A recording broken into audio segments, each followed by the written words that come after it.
Good morning, Year 3. For your learning in English today, I'm going to read you the next part of our story.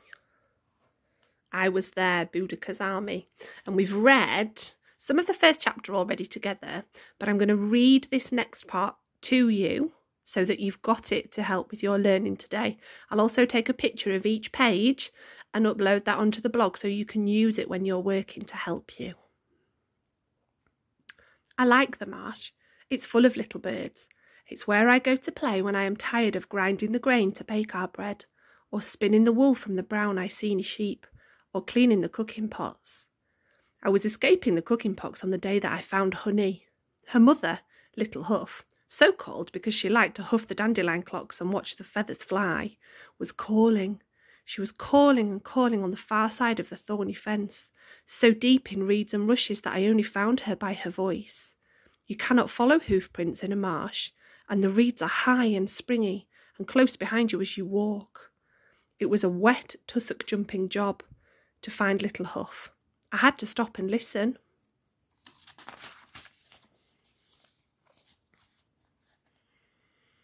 And stop and listen again.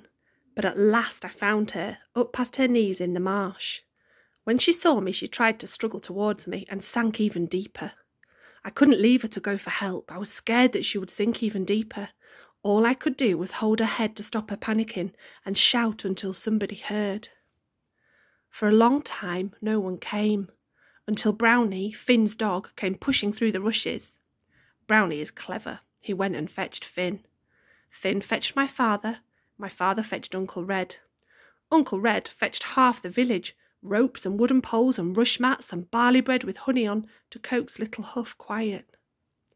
It took a long, long time before she would follow the men over the rush mats that they laid for her to walk on, but at last they got her out and she was safe. Then everyone said, "Where's her foal? Where's the foal? Where's your foal, Little Huff?" There was no sign of a foal anywhere. Close to Little Huff, the marsh was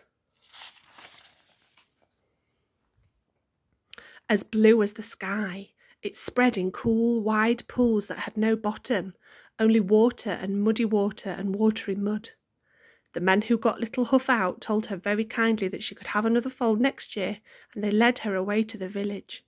But she knew she was leaving her foal behind, and she struggled and bit at them. They had such a job making her follow them that they forgot all about me. Not even Finn noticed that I had been left behind. He said afterwards that he thought I'd gone ahead to get dry, but I hadn't. I was standing amongst the tall reeds a little way off and keeping very still. I was thinking about the foal. Perhaps I could find the foal like I'd found Little Huff. That's what I was thinking.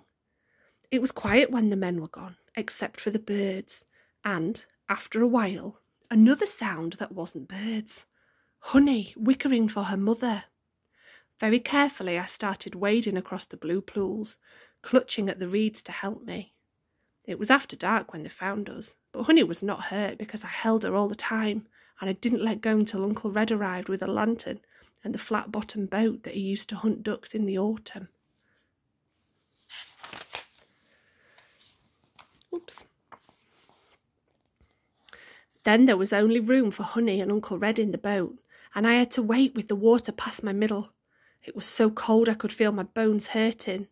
But Uncle Red soon came back, and he tumbled me into his boat, and moments later my father grabbed me out of it and wrapped me in his cloak.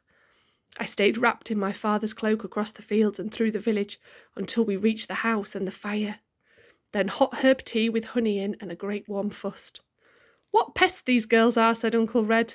"The marsh should have swallowed you. Then we'd have some peace."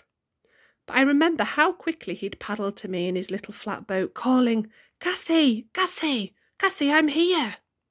My grandmother got out her best brown pot with leaf patterns on the rim. She said we have to stay friends with the marsh, and that she would give it her pot in the morning, since it had given her back to me. Everyone nodded, and my father put a coin in the pot too. And then the other village people put things in. A handful of grain, a lump of beeswax, an amber bead. Even Finn put in his lucky red bean. "Just in case," said Finn. He said he'd have rescued Honey himself if he'd been there, only better and quicker, and he'd have used a boat.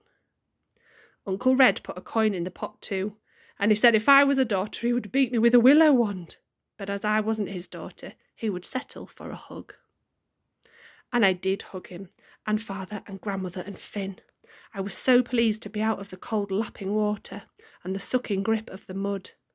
I was glad my grandmother thought of giving the pot to the marsh. It made me feel safer. Before I went to sleep that night, my father said honey was mine for ever and ever. That was the best day of my life. It happened more than 2 years ago, and often, just before I go to sleep, I tell it to myself like a story. And that is the end of our chapter.